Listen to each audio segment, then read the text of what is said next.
Today we're going to start with the Age of Rune Play Along series. You can create a PC in 1 minute. If you've been here before, you know how to do that.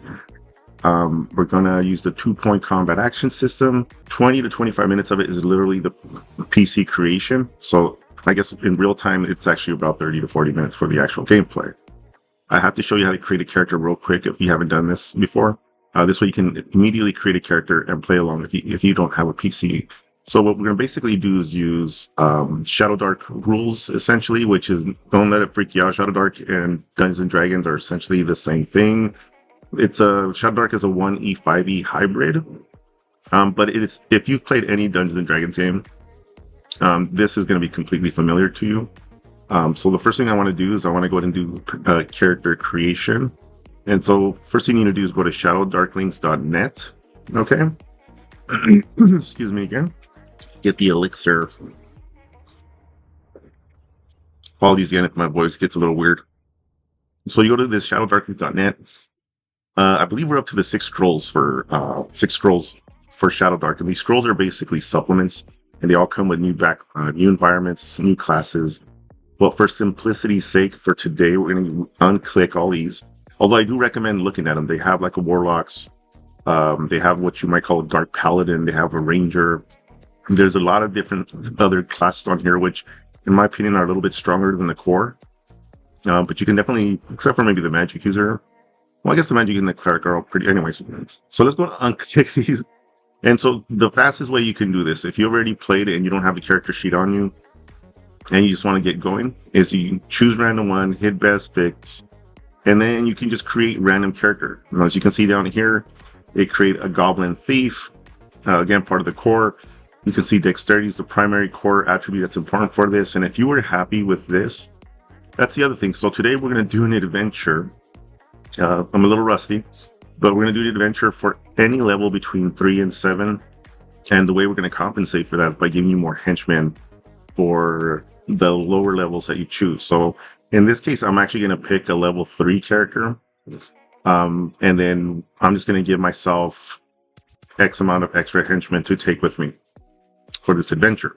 And we'll talk about how henchmen work in the game. So let's just say we're going to go here. We can go down here. We're going to do a milestone because it'll automatically give you the levels. So we're going to hit, if you want to get to level 3, you want to roll for our hit points. Roll hit points there, and then we'll roll for talent. So everything's there. Now, if we were ready to go, this export PDF, if you click that, give it a second to generate. Well, we pulled it up over here, but let me pull it over here. Now you can see we have a character. That fast. What? Oh, we don't want to open on my 20 other PDFs. Okay, so we immediately have a character. If you're happy with this thief class, I actually recommend, well, you know, if you want to be a thief, but maybe fighter class might be more suitable, or one of the magic user classes. So if you're ready to go, you can actually literally screenshot this. I'm looking at my thing. It looks like it would be pretty nice detail for a screenshot.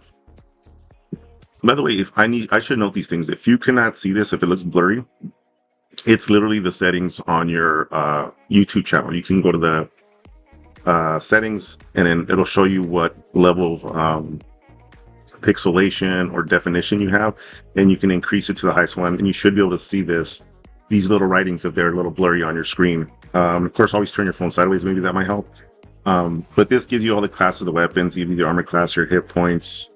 This guy's hit points are pretty low. We're going to do the average, the way they do it in D&D. So I believe it's a 1d4, so technically it's a 3. So she should at least have 9 hit points plus. So 10 hit points in this case would be this guy. So 3, 3, 3 plus 1. So that would make it 9 because you get Constitution bonus for the first level, but not any other level thereafter. And a lot of this other stuff's not really necessary to know. But here we got crossbow weapons. You can do your attack. That's all you're really going to need to know for today's game. Okay, so, but let's say we want to make a little more different character. We want to be able to choose what we are. This is good to see here too. If you're not happy with this, regenerate, and then we can actually regenerate till we get the class that we want. So rather than actually going through it, we can just keep hitting regenerate. If you want, you can go through the entire design process, which we're not going to do. But then you can actually, you know, add all these things individually. So wow, this is a really good roll. 17 strength. Same thing as before. We want to get him to level. Why is it say dexterity here? This is nonsense. He has a high strength. Okay, so we're going to do that, and then we're going to level him up. Again, same thing, level 3 at minimum. Roll for those hit points. Roll for that talent. Select armor. I bet you it's going to just give us leather. Sometimes this doesn't give you really good armor, but we're going to fix that a little bit later. So pick armor. And again, I think we're pretty much ready after that. So then we would just hit export. And then now we have Muathazeglimid, the fighter. And you can see 10 hit points. That's still way too low. So I always give them average. So again, 5 plus 5 plus 5. That's 15 plus nothing here. You don't actually add that. So 15 hit points at minimum you would have. Okay. Armor class 16, leather armor, looking good. There you go. And I chose correctly. So normally it doesn't load you up with good equipment or gear. So if you wanted to pick chainmail, then when we're gonna do this next step, you can actually pick chainmails to buy, actually. So that's how you create your Shadowdarks. Again, you can probably screenshot this. It could be, I guess, zoom in a little. That's probably good enough. Yeah, you can probably screenshot that, apply that. That would probably work pretty good in terms of screenshot, if it's not coming out too good. Now, the other thing I wanted to show you is how fast you can create a character. If you wanted to play, well, if you have a BECME character, you can also use BECME characters to play this game as well. Like I said, it's a 1E 5E hybrid, but it uses a lot of 1E stats, so you can easily use your 1E character. Here's fastcharacter.com. It actually has the 5E 5.1. Actually, it should be called 5.5. I don't know why I said. Anyways, then it has Player's Handbook 2014, Player's Handbook 2024. So we're going to pick BX. All right, this is BX, BECME. These are all compatible with each other, if you've heard of them, or OSE, Old School Essentials. They're all compatible. They're basically the same system, but cleaned up. But we're going to click D&D BX. All right. And then when we scroll down, I like choosing the elf because the elf is essentially kind of like an Eldritch Knight back in the day, because you can use these a fighter and a magic user. We'll put level 3, and we're not going to pay attention to any of this, and this will actually generate it exactly similar. So if we just click that, now you can see I have a character sheet ready to go. Okay, so we can have these stats are kind of whack, but if you can go back and redo it, because you don't want to play with that. I'll allow you. We used to recreate characters all the time, so I don't really care if you do it here. 12 strength, that's a little bit better. Hit points, again, this is a little low. 3d6 hit dice, that's 4, 4, 12. You would need to have 12 at minimum. Okay, and we're not going to use any of these saving throws. We're going to use the standard. I'll just make a con check or whatever. And then it has the ascending armor class, but I'll show you how to convert that real quick. Let's see. Usually this one's pretty good in terms of giving you magical items, but I don't really see anything here. But it does give you gold pieces, which you can use later. But again, you can see it's kind of like an Eldritch Knight. You can charm person, magic missile, and cast web. Okay, not bad. So again, you can go here, generate this character if you're on your phone or at home on your PC, and be ready to play. Okay. The next thing I want to show you is the virtual dice. Okay. Quick note, I'm not paid by any of these guys. I don't know anybody in these companies. I just like to use their resources. And so if we go to dieharddice.com, full disclosure, I have bought dice from them, but I was a customer. They don't know anything about me. There's a dieharddice.com, and if you put in a dice roller or virtual roller on the Google, it'll come up. And you can see it has a dice here. You can actually roll. So if you want to do 3d6 damage, there it goes. All right, if you want to shuffle and throw them into the mimic, he spits it out, and it tells you how much you do. Boom, boom, boom, boom. 11 points of damage. Okay, get rid of it with the sweep. Okay, you have 20, you need to roll 20. I would recommend taking the first die that flies off of this, but there you go. You can shuffle it. What? You have disadvantage? Throw an extra die in there. And then just roll it. Okay. Sweep it, go back to the 1. All right, so this is the virtual die roller. You can use it at any time or use it as part of the game. Now, the final thing I want to talk about is the 2-point action system. It's, something I use. I guess you can say I'm the creator of it, but it's really solved the math problem with all OSR games and Shadowdark as well. As you guys probably know, if you play any old school game, when it's your turn, you can either move and then attack, or move, but you can't attack. And that to me is just nonsense. So I threw in an extra attack in there, at least a second type of maneuver you can do. But we'll go over that very quickly after this. But I want to show you can go to donfranco3games.com, go to the RPG Boons tab. And there's a bunch of stuff here for the card game that I have and whatnot. But if you look to the right here, it says free RPG free download. I should reword that, free RPG download. You can just download the chart, which is what I'm going to show you. You can go through the entire PDF and look at the rules. We're going to be using medium magic setting because this allows you to do a second spellcast. But you can get them there. I also have, a couple other unofficial, the Mentalist class, the Arcane Scrapper class. And also I have another one called the Vitaemancer, which is somewhat with this. We're going to be a little bit doing something about that in today's episode. But basically you can take these and create some subclass or custom classes that I created, which are the Mentalist and the Arcane Scrapper. The Mentalist is more like a bardish person. He has one primary attack, which is try to disable your opponent, and then you can flavor him using various spells. The Arcane Scrapper is literally me creating a Mortal Kombat style martial artist who uses magic to do their maneuvers. And so I would love for anybody to check these out. They've been tested, but the Arcane Scrapper is more brand new, and I would love for any feedback you can send me. Post it on videos.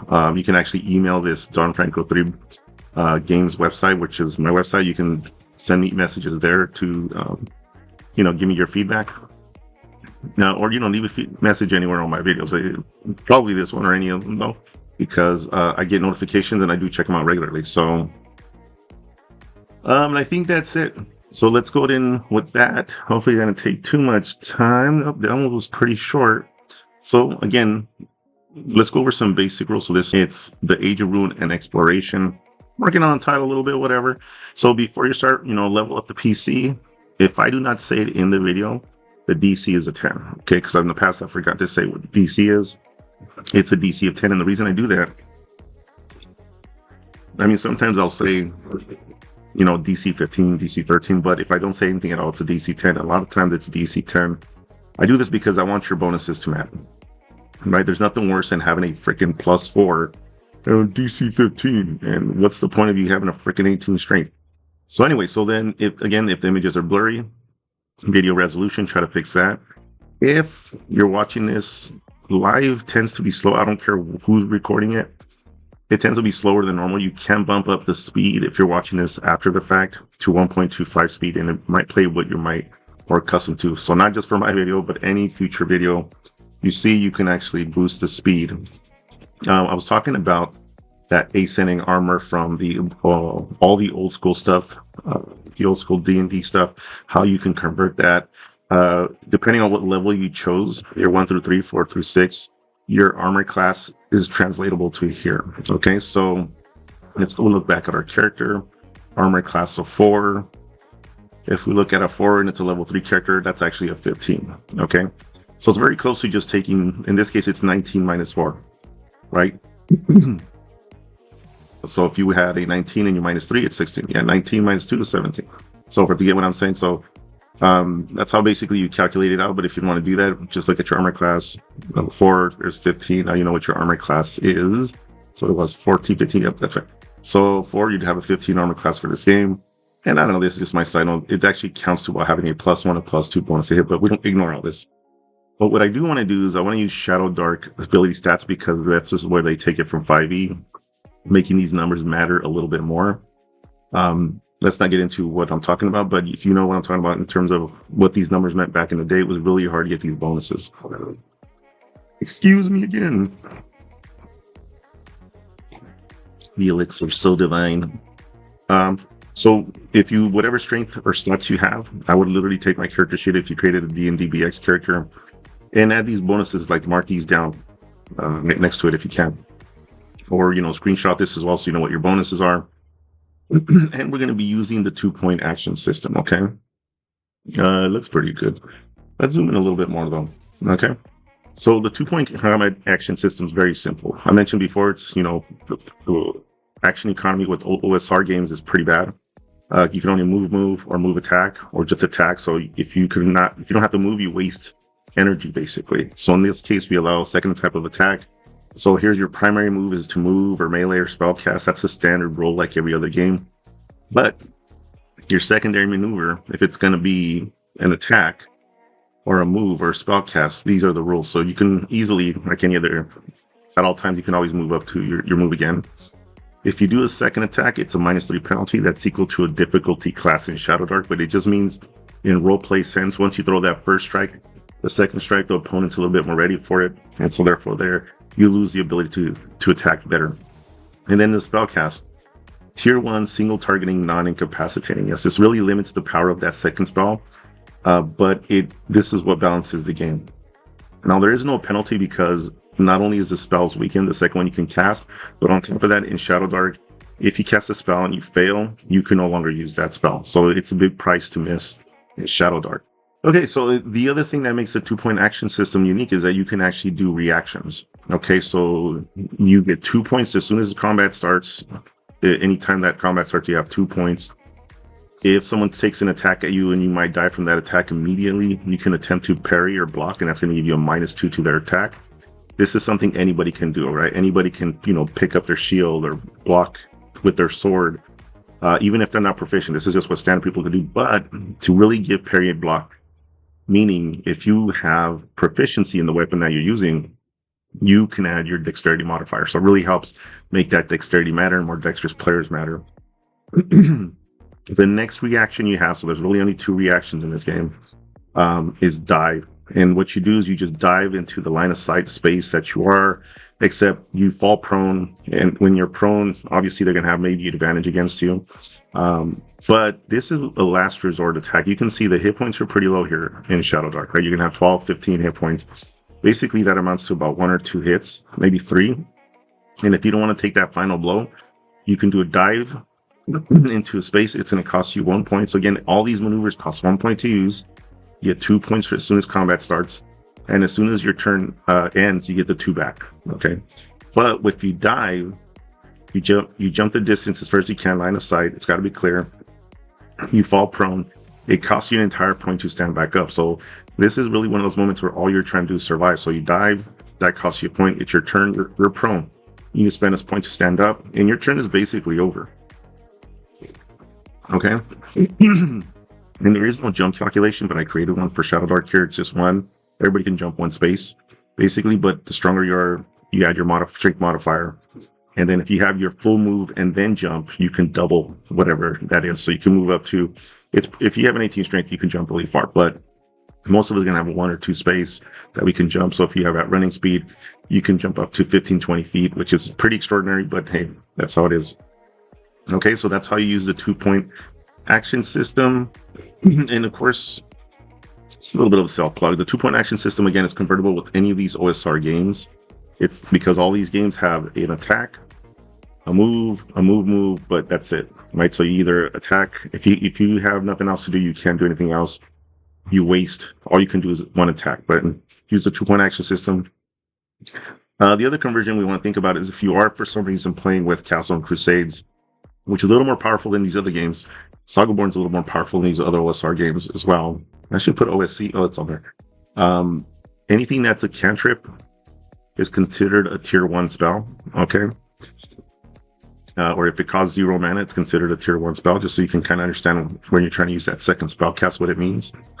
But some systems don't have cantrips, so if it's a spell 1, it's a rank 1 spell, slot 1, whatever it is, level 1, it's all tier 1. Okay.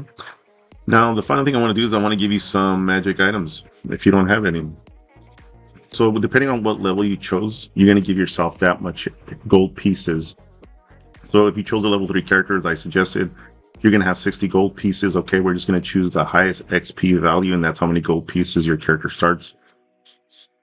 This is a little unfair because I just looked at that BX, remember, and they had 200 and whatever gold piece, 247.